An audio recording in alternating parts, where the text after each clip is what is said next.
पर आज रामराज अचानक से करवट लेता है।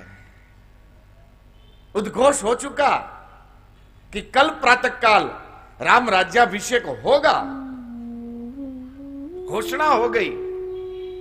अब तो बस उस घटना का सबको साक्षी बनना था।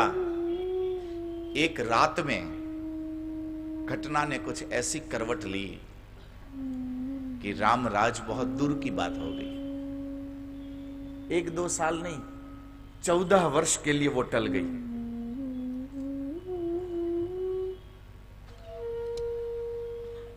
एक मंथरा की वासना ने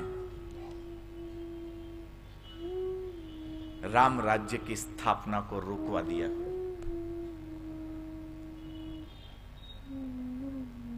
मैं जब आजकल न्यूज़पेपर में पढ़ता हूं रामराज के विषय में, तब मेरे मन में यही विचार आता है कि उस जमाने में एक मंथरा ने रामराज रुकवा दिया था। आजकल तो मंथराओं की कमी नहीं है। पता नहीं कब पहुंचेंगे हम रामराज की ओर। वासना इतनी प्रबल बनी है समाज की।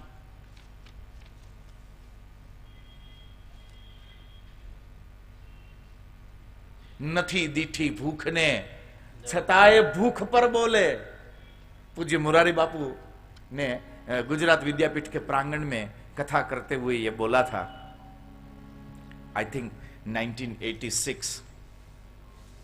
नथी दीठी भूख ने छताए भूख पर बोले, अनीतिमय भर्यु जीवन पाछो नीति पर बोले। नथी दीठी भूख ने छताए भूख पर बोले, अनीतिमय भर्यु जीवन ए नीति पर बोले।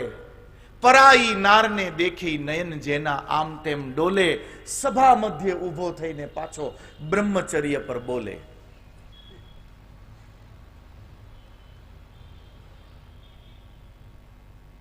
ईर्षा मदमोह में પાંગળો થઈને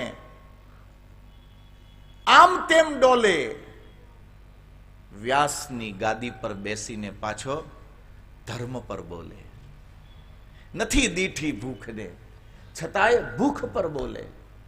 एक मंथरा की वासना कितनी प्रबल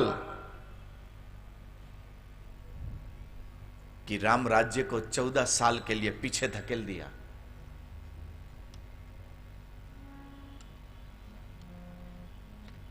राम कथा का उद्देश्य होना चाहिए कि समाज धीरे धीरे वासना शून्य होता चला जाए।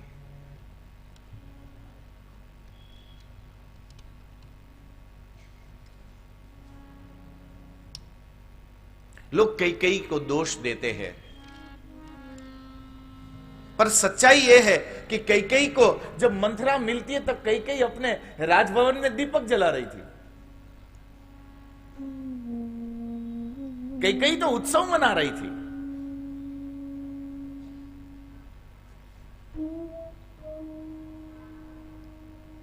इसलिए तो भगवान कृष्णचंद्र ने भगवत गीता में कहा कि संगात संजायते कामः। आप जैसे लोगों के साथ बैठोगे ना, उनकी जैसी वासना होगी। आप जैसे लोगों के साथ मित्रता करोगे, आप जैसे लोगों के साथ अपने संबंध बनाओगे, फिर भले ही वो आपकी सामाजिक मजबूरी हो या आपकी स्वभावगत मजबूरी हो या जो कुछ भी हो। जिंदगी कितने दिन की है? 4 दिन की जिंदगी में से हम 3 दिन तो मजबूरी में निकाल देते हैं। बचा 1 दिन, वो उनके जो वासना और संस्कार है उसमें हम व्यर्थ कर देते हैं। 4 दिन की जिंदगी हो गई समाप्त। इतनी सी तो जिंदगी मिली। मंथरा की यह कथा सिखाती है। भगवान कृष्ण भगवत गीता में अर्जुन के माध्यम से संसार को यह बताना चाहता है कि संगात संजायते कामः कामात् क्रोधो भी जायते। फिर तो पूरी सेना खड़ी हो जाती है। क्रोधात् भवति सम्मोह, सम्मोहात् स्मृति विभ्रम। फिर तो पूरी सेना एक से बच के निकलो तो दूसरा मारने को तैयार है। यदि दूसरे से भी यदि बच के निकल गए तो तीसरा तो हथियार लेकर खड़ा है काटने के लिए।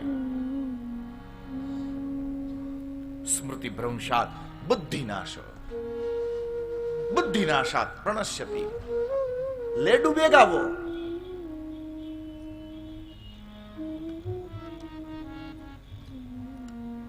जीवन में राम राज्य की कामना करने वाले लोगों के लिए गोस्वामी जी ने इस घटना का उद्घाटन करते हुए मानो कि हमें यह सिखाने का प्रयत्न किया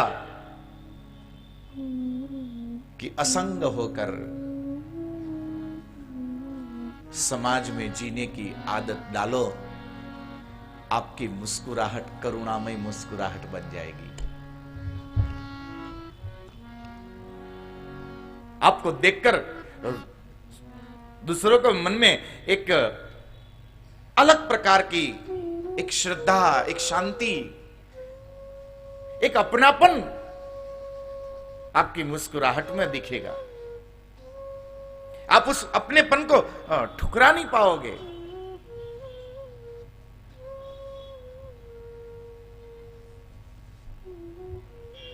भौतिकता की इस प्रचंड विभीषिका के बीच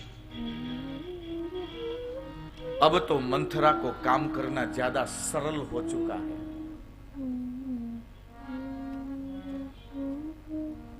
ये राम कथा इसलिए राम राज्याभिषेक के एकदम पास से होते हुए निकल जाती है, पर गोस्वामी जी राम राज्य की स्थापना करने के लिए मानो कि रुक जाते हैं। कई कई उसका शिकार बनती हैं,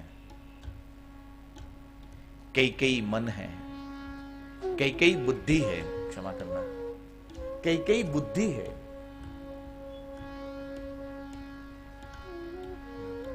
ये बुद्धि जब तक दशरथ से प्रेरित रहे तब तक ये राम के प्रति दौड़ती भागती रहेगी। और यही कई कई रूपी मेरी और आपकी बुद्धि जब मंथरा से प्रेरित हो जाए तो वो राम से वैर कर बैठती है।